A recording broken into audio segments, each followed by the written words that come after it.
live on YouTube directly. We've always gone via StreamYard. So I'm going to have to start over. So, yeah, I wanted to give a quick update whilst I'm doing the dishes. Dix and I have not been recording. I think it's been maybe 3 months, 4 months since we last recorded. And there's been a lot going on with Dixon, with myself. I can't go into too much detail with Dixon, but he started a new job, and I know he's been doing quite a bit of traveling. But for myself, it's been very difficult. Lately, we've had a lot of things on our plate which have really moved focus away from hobbies like spending time with Dixon, talking about some of the true crime things we talk about. Also, it's been a stressful time as of late, and if you watch our channel, you like true crime. And my wife and I do like watching true crime TV. It's a bit different when you spend time researching these crimes and digging into, court transcripts. And I'm not making out as if we are the be-all. We don't research amazingly well, but we do research. We look into these cases. And it's a whole different category when you start reading, witness interviews and things, and you start doing deep dives into these quite morbid topics. And I do think there's times where we've not recorded because we're just a bit heavy. Didn't want to get too deep into such a negative topic. It's one thing to watch it on TV and to talk about what you've seen on TV. It's a very small snippet, but to do a deep dive and to understand exactly what's happened and why, and to read interviews from victims' families, it's really difficult. And there's times where I question whether we should be doing true crime to the degree that we're doing it. But I think we will still be doing some true crime stuff. Almost fell over. But from my end, just to give you an update from me, we have had a lot on. One of the big things in the last couple months that's probably been a massive, I don't want to call it a distraction because I don't want to make it out to be a negative thing. As far as, it's to do with our dog, Oshi. So Oshi is 12 and a half. He's actually here. Normally he doesn't hang out, but there he is. There's Doggo. How you doing, Oshi? So Oshi, unfortunately, he's 12 and a half, and the vet believes he's got lymphoma. We aren't going to take him to have a biopsy because he's going to have to be knocked out for that. He's got tumors in his lymph nodes. He's got some on the back of his legs.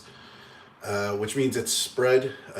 We thought he was a goner about 4 weeks ago. We took him in for a test. For blood tests, which he hates blood tests. I hate taking him in for blood tests.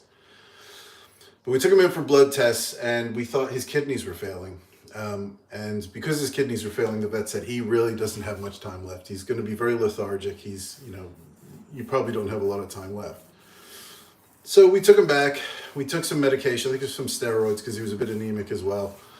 And we brought him back. So the vet essentially said, look, you're either taking him out of here and you're bringing him back for the last time, or you're bringing him back for another blood test, and we don't know what the fuck's going on. So thankfully, Oshi toughed it out and he was fine. He was actually improving with the steroids, and we brought him back in for another blood test. And it was positive, but it wasn't, because his kidney function, which was failing, had actually corrected itself. His anemia had gone, but there was other areas that were quite poor. And the vet, after consulting with a few other people, determined that the blood tests were reading wild because he likely does have lymphoma, and he does have those tumors. Now, if you're not a dog owner, you may not understand. My wife and I don't have kids, and this is our kid right here. So this is our baby boy right down there, and he's our second dog. So we had another dog when we had him. And when we lost Kai, our Labrador, not to say it was easy, we were devastated to see Kai go, but when you have your first dog, or when you have another dog, to come back to, the day you have to take your dog to be put down, when you come back to another dog, it sort of refocuses you on that other dog. And with Oshi, he's, we don't have plans to get another dog after Oshi. Not yet. I'm sure we will at some point. That's going to be difficult. And we decided, with Oshi here, he does have lymphoma. He's on steroids. He's responding well to treatment. We don't know how long he's here for. We've been spending a lot of time with him. And when Dixon and I record, I have to put myself up in the office and lock the door.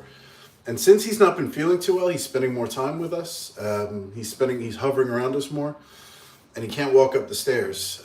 And I don't really have, I'm in my kitchen now. My wife is out, but it's very disruptive. I've got a loud voice, so I only like to record upstairs. So I haven't been recording with Dixon simply because I'm spending time with my boy. So that's where we're at with that. If I'll put a timestamp. If you don't want to hear what's up with me, I'll try to put a chapter so you can skip ahead of all of my bullshit and see what's actually going on with the channel. So as far as the channel, Dixon and I are going to get back to recording. We're going to change up the format a little bit.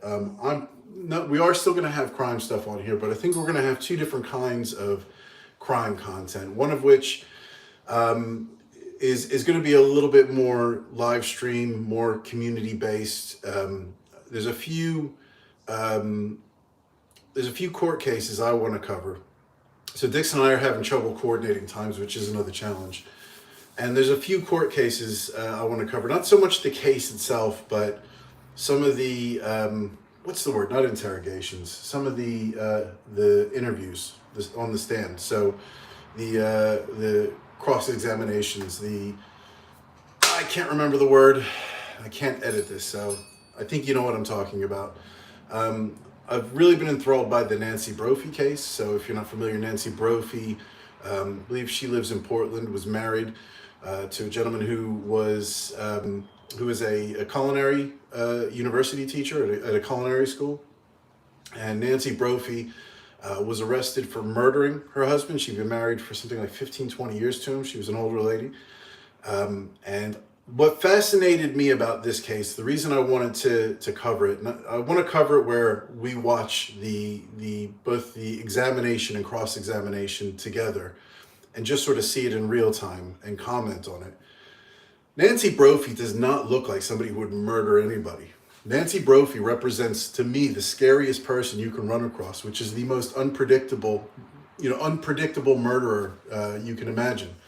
So this person, when you listen to her speak, whilst her story is implausible, she is plausible as a perfectly nice and safe person to be around.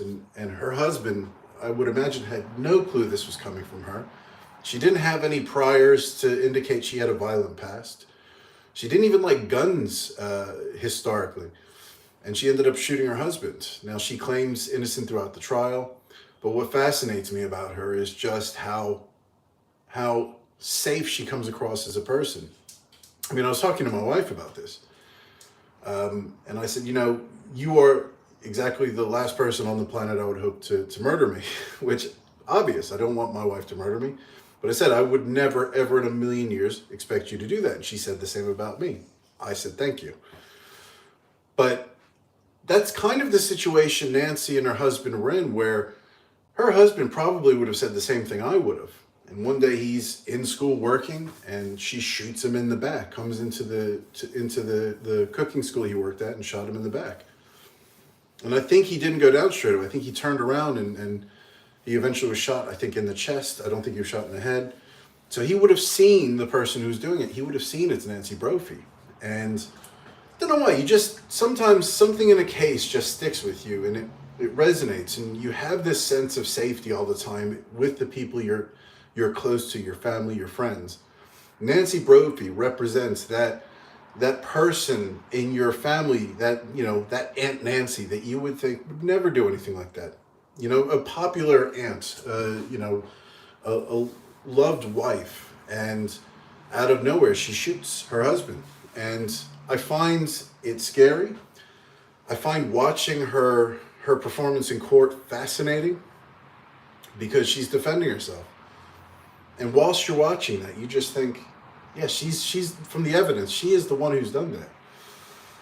So I may, when I have free evenings in my garage, as they say over here, my garage, I may pop that on and do some streaming and talk about that case, and then maybe do a show after that with Dixon or on my own.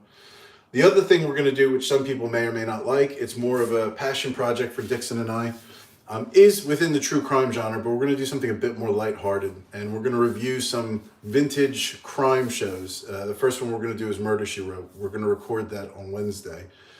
We're essentially just going to watch it, do commentary on it, and then I'll edit that together and put that out there. And some of you may not like that. That's perfectly fine. I get that. A lot of you subscribe to us because of some of our work with Dari. I'm going to say it wrong because I got shit in the comments for it. Dari Routier. And also we had quite a few for what was it? It was the Scott Peterson. Actually, we got quite a few views on that.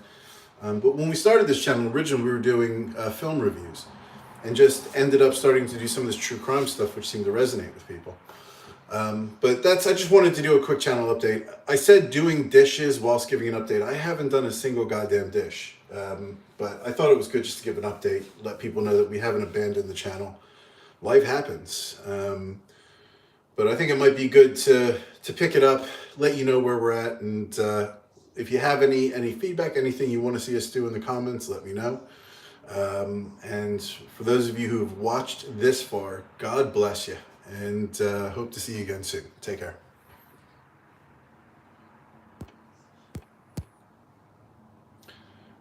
I can't end that like such an old guy trying to hit the thing and it's not going. So let's try this again. Thanks so much, everybody. We'll catch you soon.